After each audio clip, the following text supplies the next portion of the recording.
Wow, welcome. Welcome, everybody. Welcome, everybody. Welcome. Look at all these folks coming in here. Feel nice, some familiar faces, some new people. Good to see everybody. Absolutely. Like your shirt, AJ. Very festive. Thank you. I went to Nashville over the weekend and I upgraded my wardrobe a little bit. That's one way to put it. Yep. Should we get started? I feel like we have a lot of fun content to cover in the planning for college space. So John, you want to kick us off here? I would love to kick us off. Alrighty. Can you see that okay, AJ? I can, thank you. All right. Welcome, everybody, to Saving for College 101, the 529 plan, the FAFSA, and more. Fun stuff that comes up a lot in our conversations with clients, and we wanted to spend some time to dive into today here at Brooklyn FI. I'm one of your presenters. I'm John Owens. I'm a lead planner here at Brooklyn FI. I'm a certified financial planner, enrolled agent, equity compensation associate, and CPWA, certified private wealth advisor. That's a mouthful, AJ. Let's go through your credits. I'm AJ Ayers. Yes, John has overtaken me in his endless quest to out-designation me, and he has succeeded. I've got a lot of designations. I think I know most of you on here. But yeah, we know what we're talking about. We love this topic. I've been wanting to do this webinar for a long time, so I'm pumped. So before we get started, please be sure to drop your questions in the chat or in the Q&A box. We'll do our best to answer them live as we go. We will put a recording of this webinar up on our website, brooklynfi.com/events, in the next few days. Oh, and what's this new bullet point here, AJ? We've got a podcast. Why don't you tell them about that? We do have a new podcast. It's hosted by me and my business partner, Shane. It's called The Liquidity Event. We're really excited about it. We're about a month in. We drop new episodes on Mondays. We talk about personal finance, generally, a lot of what's going on in the stock market, exciting companies that are going public, things like that. Check it out. Check it out. Advertisement. Yes. This webinar is brought to you by The Liquidity Event. Today's agenda, we're going to talk about when is the best time to start saving for college for your children or grandchildren or nieces or nephews or whoever you might want to send to college. Or yourself, exactly. Do you want to go back to school? Want to talk about how much does college cost? A lot of money, obviously. That's an easy one. What to do if you haven't saved enough for college. We'll talk a little bit about some of the avenues that are available there, the different types of ways to do it. UGMAs, UTMAs, those are types of accounts. They're not, words from your grandmother, old great aunt. We'll talk about 529s and do a deep dive there. AJ's here just for my sense of humor. What you can do with the money. What if you move states? What happens if your kid never goes to college? They go to a military academy. They get a full ride. All those types of things and more on today's agenda. So let's dive in with a few case studies. I think it's always better when we have some numbers to wrap our heads around with this. And so we actually did some case studies that involves both of our alma maters and what the cost would be to go there. And so we've got two. I was not aware of this. Yes. Oh, I see. Okay. Yes. Please proceed. So you didn't catch that. So we got Mary Kate, and Mary Kate was just born. Her parents would like her to attend. Oh, this must be a typo. The country's finest educational institution, Skidmore College. AJ, class of what? 2008? 2010. Jeez, those were the days. Go Thunder. Thoroughbreds? I don't remember. I did Thoroughbreds? not participate in sports. Anyway. AJ didn't miss a football game. With the rising cost of inflation, college will cost more than Skidmore will cost more than $175,000 a year in 18 years. And so if Mary Kate's parents want to save up the $750,000 that they will need to send her to Skidmore to follow in AJ's footsteps, they would need to save $24,000 a year to a 529 plan or invest a lump sum of $140,000 in cash today in order to get there. And so that's a lot of money. But that's how you get there. And that's how expensive college will be based on educational inflation when we look ahead. And so Skidmore's looking a little pricey, AJ. I don't know what you think. That's seriously pricey. And $24,000 a year feels like a lot. Probably looking at something like a combination of funding scholarships and maybe Student loans. Student loans. Yep. Dun, dun, dun, dun, dun, dun. Yes. All right. So let's take another example. Let's say that Ashley's 2 years old, and her parents would like her to attend the finest in-state public university in the land and become a financial planner someday. So they're going to send her to Clarion University, my alma mater, state school, nestled in the rolling hills of Western Pennsylvania, the Golden Eagles. Courageous, confident Clarion. Anyway, so yes, now that we've got through that PSA, with the cost of college rising inflation, that will cost $67,000 a year in 18 years when Ashley's 18 years old in 16 years. And so her parents would need to save $300,000 in order to send her there. This is a little bit more modest in terms of getting to that goal. This would be $15,000 a year, which actually turns out to be the annual gifting amount that you can give from one parent to a child towards something like this, or a lump sum of $65,000 today. And so, $65,000 is a lot of money, but for many of our clients who go through liquidity events, to think about putting $65,000 away and basically saying, hey, I fully funded 4 years of public in-state college. If you've got a minor child, that might be a good way to approach it. I think one thing we should probably point out is when we say put away, what we mean save, we don't mean save into a bank account. We don't mean put it in the kid's name and say, here's your college fund, Ashley, or Mary-Kate and Ashley. We're talking about putting this money in the stock market in a tax advantaged account called a 529 plan, which we'll talk about later. So just want to make that really clear. Compound interest and the market doing its thing is what makes $15,000 a year become almost $300,000. It's not just parking that in the bank. Inflation is going to eat away at your purchasing power of that tuition if we're not investing these dollars. Absolutely. And Mary-Kate and Ashley, is that like some type of pop culture reference or something? It is, Don. It is. Oh, okay. Okay. Yes. The Olsen sisters. I'm aware. I'm not. They're twins. They're not the sisters. Whatever. Okay. So where should I save my dollars? There's many different places you can save this education money. And the most common one we see, the one that we love and the one we're going to go deep on, is the 529 plan.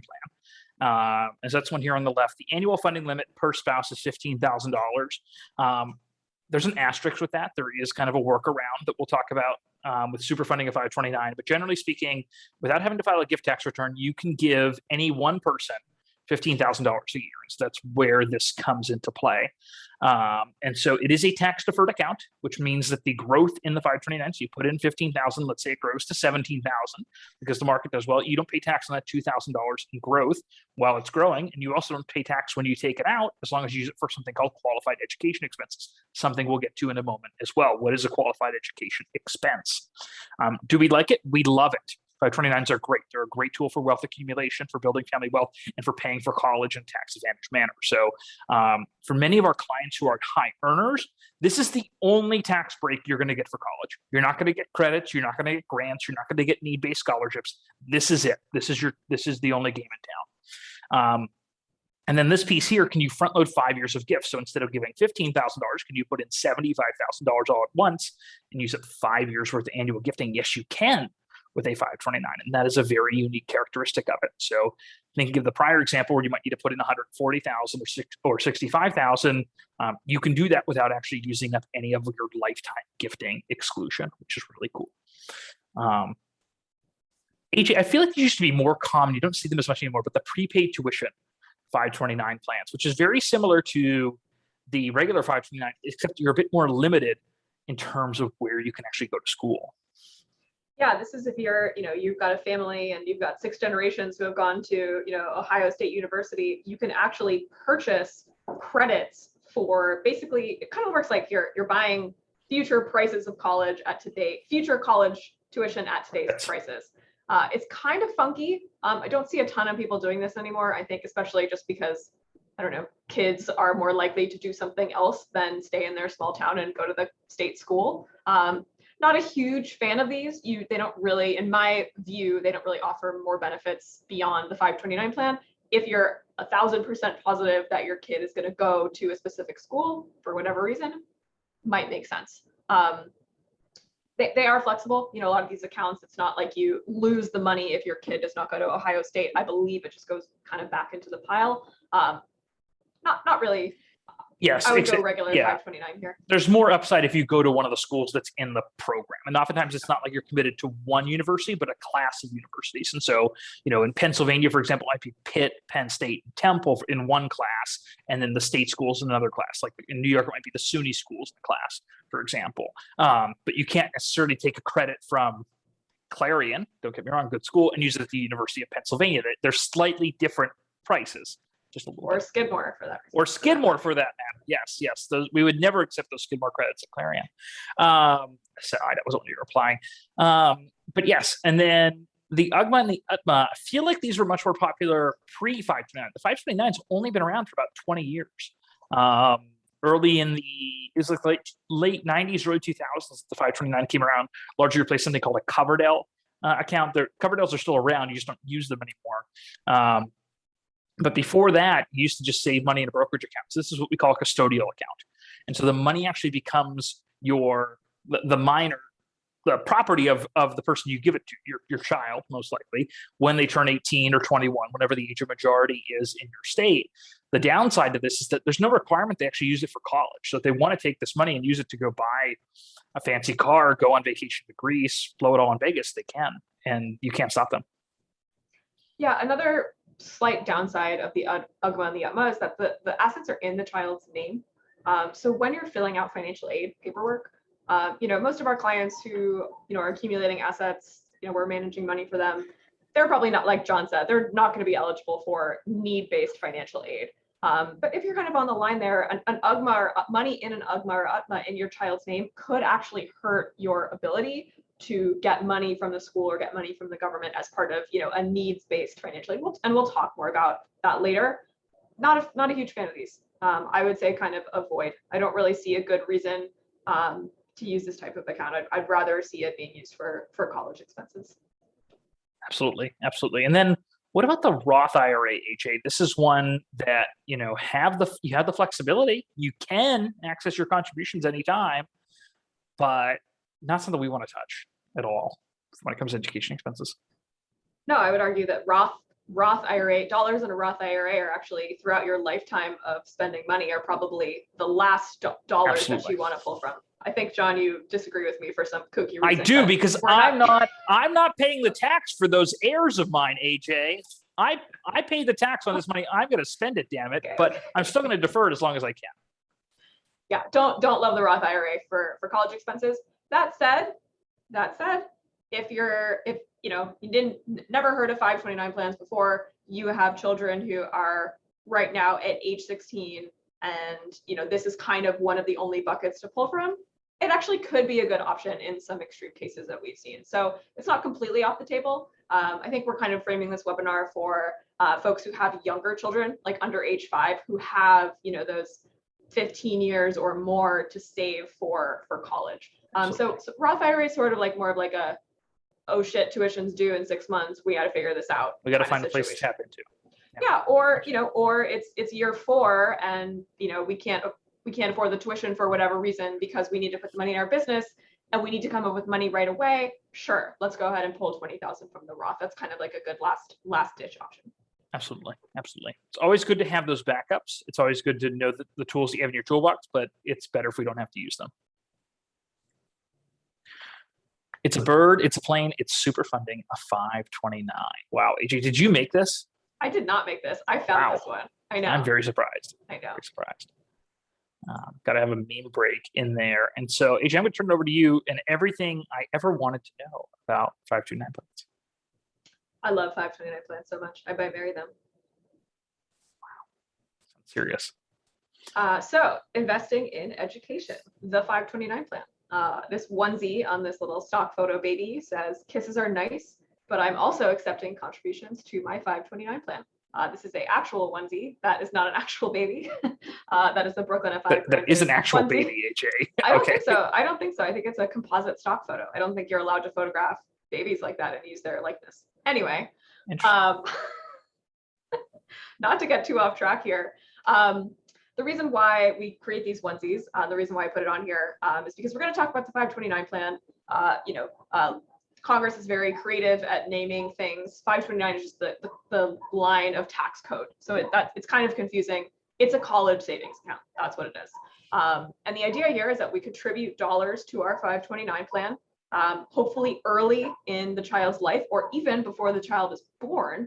And the money is able to be invested in the stock market in a diversified, low-cost index fund portfolio for potentially, up to 2 decades. I mean, when we talk about saving for retirement, we're talking about, having decades for compound interest to do its thing. Kind of the same concept here, even though we're not retiring, we're just paying these, overblown educational institutions hundreds of thousands of dollars. So the money gets invested in index funds at a very low cost. What's interesting about 529 plans to note is that they are run by the states. So each state has its own 529 plan. So depending on where you pay taxes and where you live, that is typically the 529 plan that you should contribute to. Now, it's a federal program, so they're pretty flexible. A lot of clients ask, well, should I contribute to the 529 plan in New York if I'm going to move to California next year? And the answer is almost always yes. Go ahead and contribute to the state plan that you live in. We'll talk about some interesting tax benefits for the current year in a few slides. Actually, we're going to talk about it right now. If you're in New York State and you pay taxes in New York State, there is a tax deduction of up to $5,000 just on your New York return for each spouse. So if your income for the year is $100,000, we get to shave off $5,000 for the amount that gets taxed. Pretty neat. So not only do we get the benefits of the money being invested in the stock market and the gains not being taxed, we also get an immediate tax break this year. That's why I love 529 plans. I do not currently have any children. Not quite sure if I will have children. My husband and I contribute $10,000 every year to a 529 plan because I think these accounts are so fantastic. Maybe my future child needs it for college. They're so flexible that if I, for whatever reason, decide not to have children, don't have any children, can't have children, I've got a sister. If she has kids, I could actually transfer that money and gift that to my, future nieces and nephews. These accounts, kind of unlike Roth IRAs, retirement accounts, they're pretty flexible. One line that I kind of like to say cheekily is, there's a lot of very powerful white old men in Congress who have poured thousands of dollars into these accounts. So I don't think these accounts are going anywhere. And I would even wager that we could actually see the flexibility expanded beyond educational expenses in the future because there's so much money stashed away in these accounts by lawmakers specifically. You can use the money to pay for college and tuition, supplies, all of those things. So just to kind of get back to basics of how these things work, we put the money in now. It's post-tax dollars, right? We only get a tax break at the state level if our state allows it, but it grows tax-free. Then, hopefully the account has doubled, tripled, 10x in size. Then it's time to go to college. Tuition is due. You just make a withdrawal from the account and pay the university directly. You can also buy laptops, a bunch of other things we'll talk about on a slide. I think you're going to be surprised by how the definition of a qualified education expense. I think there's a practical point to point out here. I used to do a lot of work around 529 plans with clients who were in the withdrawal phase and their kids were going off to college. And one of the things you need to be aware of is that you want that check to go from the 529 account directly to the university. You don't want it to reimburse yourself because there's a lot of scrutiny. The IRS does audit this. They do send out a lot of letters and they do enforce tax penalties if you can't substantiate how that money was used. And so to keep it simple, you call up the state of New York, you say, I need it to go to SUNY Oneida or wherever it might be, and mail off that check. Yeah, and look, each state's website is going to be, there are varying degrees of sophistication. The New York 529 plan happens to be sophisticated. We, Brooklyn FI, like the investments in the New York 529 plan. They're low fee. So, other states might not have electronic withdrawals or things like that. New York's plan is pretty good, just to reassure all of you New Yorkers. And yeah, if the first child doesn't use the money, the beneficiary can be changed to a close relative. So first kid's a genius, doesn't need the money, we can change the beneficiary to the next child. The definition of close relative is, within one generation. So it's if your kids don't use it, they could actually pass it on to their grandchildren, which is pretty cool. FAQs. So these are the questions that we get asked the most by clients. Can I use the money for private school for kindergarten through high school? I don't know, can you? Yes, up to $10,000 a year. It depends on your state's plan. And I believe New York is one of the states that doesn't allow you to do it, or at least doesn't allow you to get a tax benefit if you do use it for that. Cannot do it in New York at You can't all. even take a withdrawal from it for Nope. that expense. So one of the things you want to look at if you lived in New York and we're going to be paying for private K-12 would be to open up another state 529 plan and use those funds to pay for the education. You won't get a state tax benefit, but you will get the tax deferral on the growth in the account there. Exactly. What happens if one child doesn't go to college or you have another child? I think we kind of just covered that. Pretty flexible. You can move the accounts between children, no problem.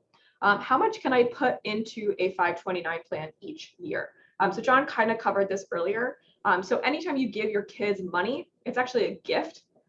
So anytime that we make a gift to them, we want to keep it under $15,000, which is the IRS gifting limit. If we give anybody $1 over $15,000, we have to report it on a gift tax return. Doesn't mean we have to pay tax on it, but it is kind of a hassle to report. But there is a workaround here. If we go back to our Superman meme for a second, it's called super funding the 529 plan.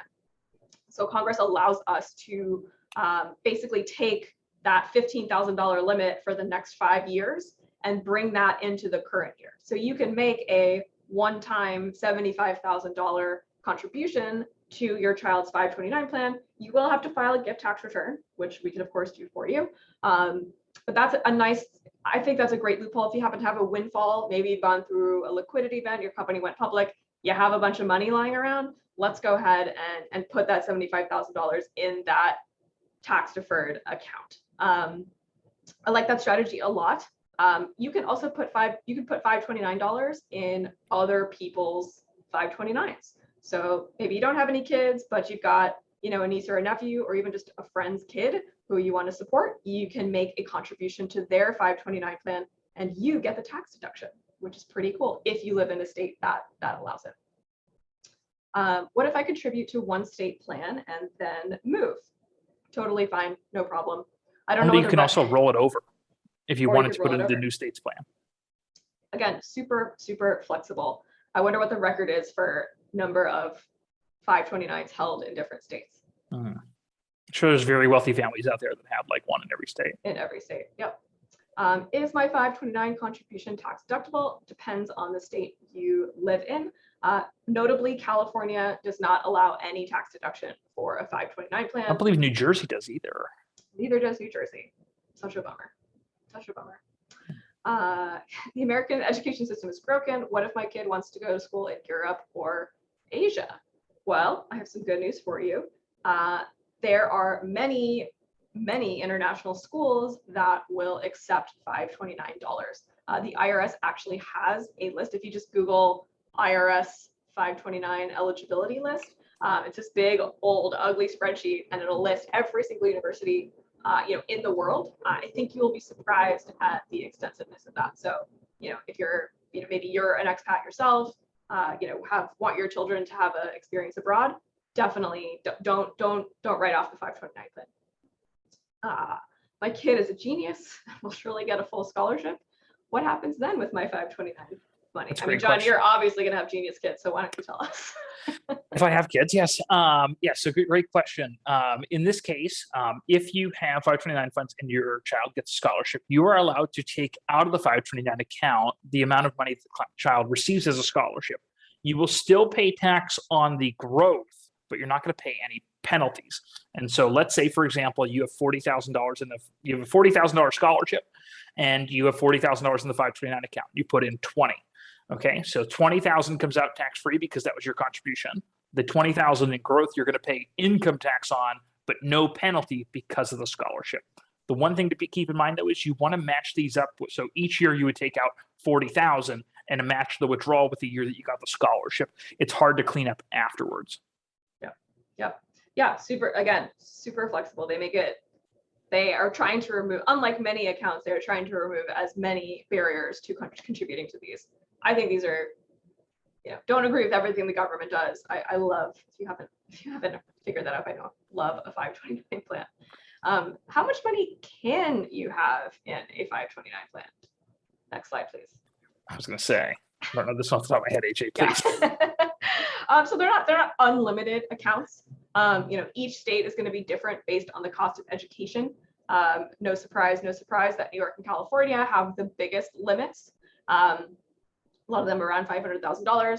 So, if we're putting $75,000 in every 5 years, we're probably going to get up to that limit. So we just have that in mind. I don't recommend having $500,000 in a 529 plan. That's probably too much unless you have 3 children. In that case, you could have it spill over if all of them are going to go to expensive private schools. Just maybe keep in mind. Ooh, awesome. So what is the definition of qualified education expenses? This continues to get expanded as people continue to challenge it, right? So qualified education expense could be tuition and fees for school, on-campus meal plans. So if there's a dining hall, that counts as a qualified education expense. Books and supplies required for school, laptops, and required software for class. So if a kid wants to be a graphic designer, Adobe Illustrator is required. That is definitely a qualified education expense. There was some kind of back and forth about laptops and iPhones, and now most colleges will actually say that they require all students to come with a laptop in order to do their work. So that kind of solidified that validity of the laptop as a qualified expense. Beer, no, just kidding. That's not. Room and board, if they're living in the dorms, definitely going to be able to use use $529 for that. And some accredited vocational schools, you can also use $529 for. I know there are a few cooking schools. This is something that I actually looked into a few years ago. There are a few cooking schools in this country where you can use your $529 to learn how to perfectly sear a fillet. Typically has to be a 4-credit course. That's the one thing we see sometimes. So it can't just be like a class you're picking up for the fun of it. True. Yeah, we don't want to most people use this for tuition, right?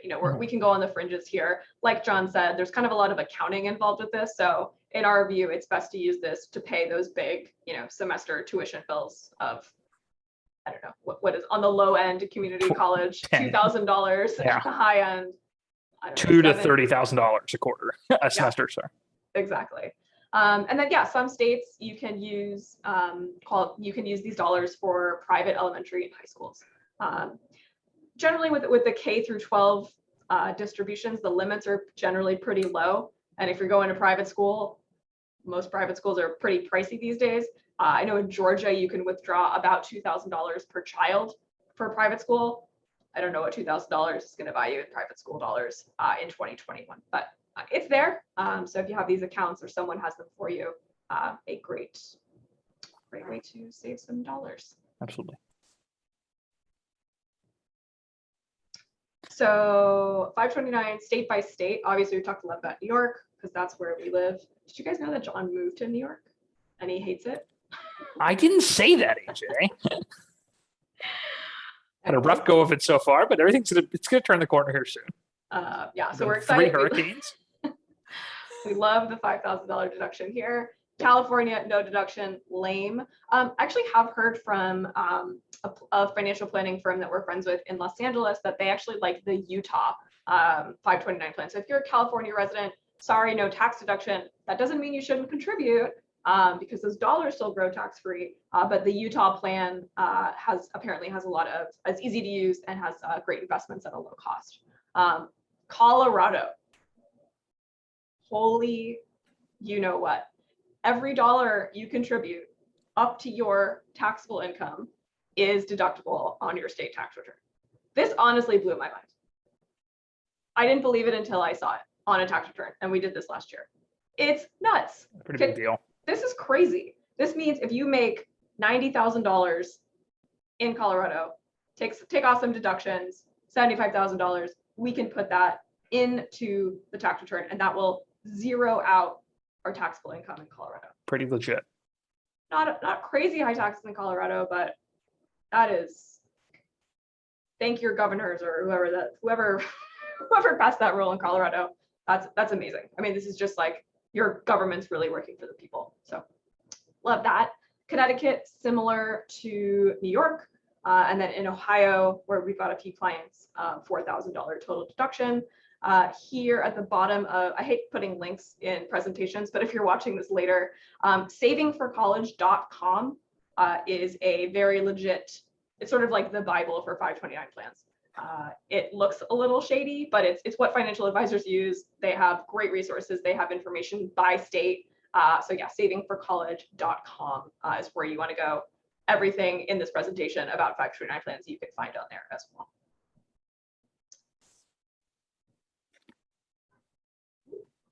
The FAFSA. Well, the FAFSA is the free application for federal student aid.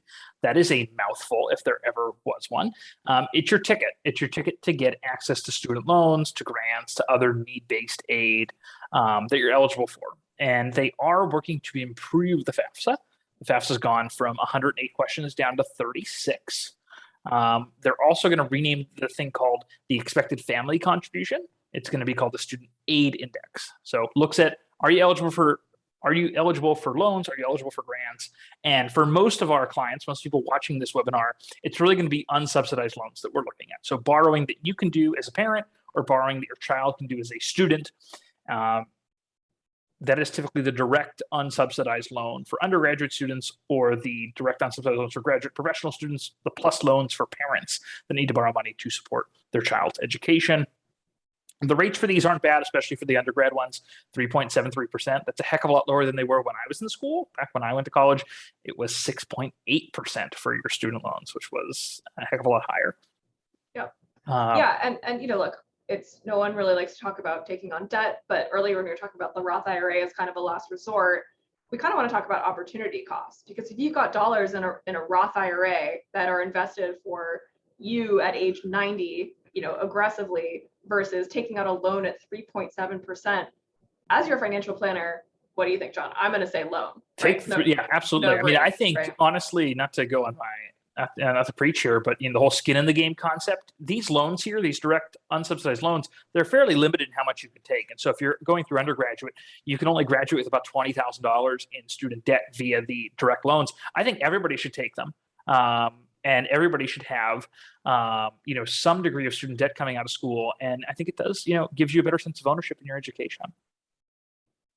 You don't know what I did. You don't want to know what I did for the first 2 years of my life in New York City to pay off my damn student loan. So I kind of disagree with you, but fair point. Yeah, having skin in the game, right? And how are we going to pay for college? That's a conversation that you are going to have with your partner and with your kids. Like, my recommendation is to bring your kids into the conversation early, right?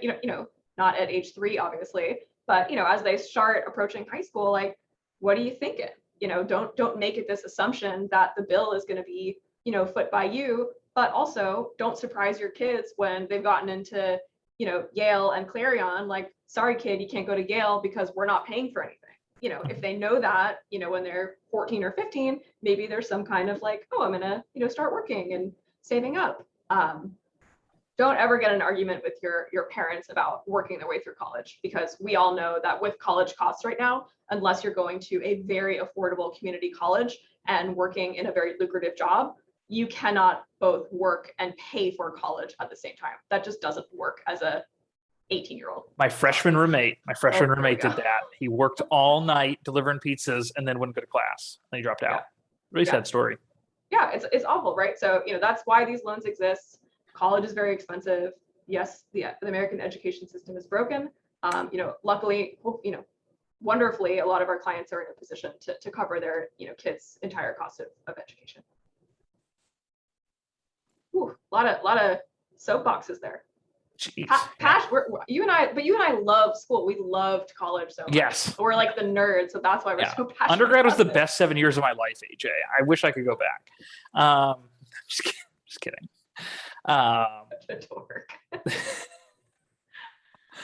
Anyway, no, I did not take 7 years to go through undergrad, just so we're clear. Yes, they do look at the parents' assets. They do look at the students' assets. There's a whole guide here. You could check out these links. I'm not going to lean in too hard on the FAFSA. It's probably going to change by the time y'all are filling it out. But they do look at income, assets, age, that kind of stuff. Retirement accounts do not go into the FAFSA calculation. And so one of the reasons why I got my Roth IRA at 17 was because I wanted to shield those assets from being included in the calculation there. So hot tip for your teenager that has a summer job, get them a Roth IRA. Extra hot tip, match it for them. Ooh. Yeah. So if your kid's got a summer job, what if they end to clear $3,000, have them, contribute $200 to that Roth IRA. And if they do that, you'll match it as their parent. I think that's a great way to kind of get skin in the game, but together, and kind of show that you're there with them. I'm going to be such a great parent. There you go, AJ. There you go. And a lot of times it comes up though, hey, we don't have enough. We're not going to be in a position where we can save enough to send our kid to the school that they want to go to. There are other financial goals, and that's normal, to be honest with you. Most parents are not able to pay for their child's entire education. That's perfectly fine. And so, what are the different avenues that we have if you don't save enough? And I think rule number one, and I can't stress this enough, is that you do not bankrupt your retirement to pay for your child's college education. Never, ever do that. You need to focus on that. You need to be able to retire. You need to focus on your long-term financial goals. There's grief, there's guilt, there's all these things you might feel as a parent. Shake it off. Come talk to us. But do not bankrupt that. Do not bankrupt your financial future for your kids' education. I've seen people do that. It devastates financial plans. And most of the time it happens at an age where you're not able to play catch up again. And it devastates relationships. It's not just the money. It's, you think that's the right move and you want to, do right by your child, but it ends up not being good for them, because then they have to support you in your old age because you don't have any money saved. Very, very sad and unfortunate that education is so expensive in this country. Absolutely. There are Parent Plus loans. That is one means to borrow money. I also actually really like a home equity line of credit. If you have some equity in your home and you can reasonably pay it off, it's typically at a much lower interest rate than a Parent Plus loan, and more flexible. And then there's also payment plans that the colleges and universities offer. What do you think about a securities-based line of credit for college? I think most people that are able to get a securities-based line of credit can probably just pay for their kids' education. Yeah, but why take it out of the market? Why not just? True. You could borrow against your portfolio. That's a good point. So that is another tool to consider. For kids, take out the federal direct subsidized and unsubsidized loans. That's the ones I was just talking about. Apply for this is what I did to get through college. I applied for every single scholarship that I was eligible for. I'm very lucky that there was some old dead Irishman from my hometown that set up the scholarship fund that was for students studying business from my hometown. There were like 3 of us that applied for it, and there was like $1 million in the scholarship fund. And so it paid a substantial chunk of my education just by coincidence. Get a part-time job, work study. This isn't going to pay for your tuition, but it might cover your books. It might cover your internet bill. It might cover some of your beer costs, those kind of things. Do that. It's important. Consider 2 years at a community college and then transferring. Again, might not necessarily be the thing you're dying to do, but it is another way to make college more affordable. Many community colleges do have transfer agreements with major universities. And then load up on AP and IB courses so that you can go into college with college credits, maybe graduate a little bit sooner, maybe 3.5 years. Awesome. Yeah, I think it's like, it breaks my heart that education is so expensive and it's not available. The same quality is not available to everyone, right? And there's nothing wrong with community colleges. There's a lot of fantastic community colleges where you start that education, it costs you a couple $1,000s, and then maybe you're working part-time at that point, and then we can save up to get that, bachelor's degree from a name brand school. A lot of our clients who are software engineers will say, well, my kid's, not going to go to college. I'm just going to send them to coding boot camp so they can be a software engineer. Great. I would gather that in the future, we'll start to see $529 be available for something like that vocational type work, where it's a specific, more like apprenticeship or maybe even internships and things like that. Yeah, we have a question from the audience, Jay. If you have more than one kid, is there a benefit to having separate 529s for each, or can you just save into one since it can be passed on to any of them? That's a great question. I think it depends. I think it's easy to start out with one initially, but I do like having separate 529 accounts for each, especially since Often kids are different ages, and so the investment alignment of those accounts should shift differently. And so the older child should get more conservative sooner in terms of how it's allocated. However, if you're not saving a ton, if it's only going to accumulate, maybe you're going to put in maybe $1,000 or $2,000 a year, then maybe it only makes sense to have one and just kind of commingle that pile. So I don't think there's a hard and fast answer, but my general inclination is to separate them. I would say separate them for everyone's sanity, because you have to pick someone's name to put on it. If second kid discovers that first kid's name is on the 529 plan, you're not going to send them this webinar to explain that it can be transferred. They're just going to be pissed and feel very hurt. So for that reason, I think separate. Yeah, like you said, John, unless if it's $100 each. But counterpoint, I like the idea of having them separate and actually showing your kids the contributions that you're making, and then having them log in once a year and watching those dollars grow, just to teach them great habits about savings, kind of start to teach them about the stock market, and then have them get excited about college and have them be thankful to you for, providing part of that payment. Absolutely. I think it makes a ton of sense. Awesome. Resources. I know these are links, so if you're watching this webinar later, pause and type these out. Studentaid.gov is one of my favorite websites. It's actually a great government website. Not all government websites are great. This one has a ton of well-written, very easy to understand information, great calculators. I love this website. It's also where you go to pay off your student loans. It encompasses all aid for education. And then savingforcollege.com, great resource for 529s. brooklynfi.com/blog/529-college-savings. That kind of summarizes everything we talked about today.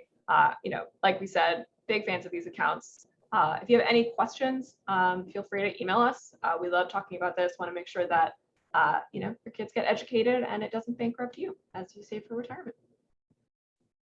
Any final questions from the audience before we wrap this up? Don't think so. Doesn't look like it. It's been so fun, much. AJ. So fun. Always a pleasure, Mr. Owens. Thanks much for attending, everyone. It's great to see some of you. And if you're watching this later, check out our website. It's brooklynfi.com. Take care. Take care.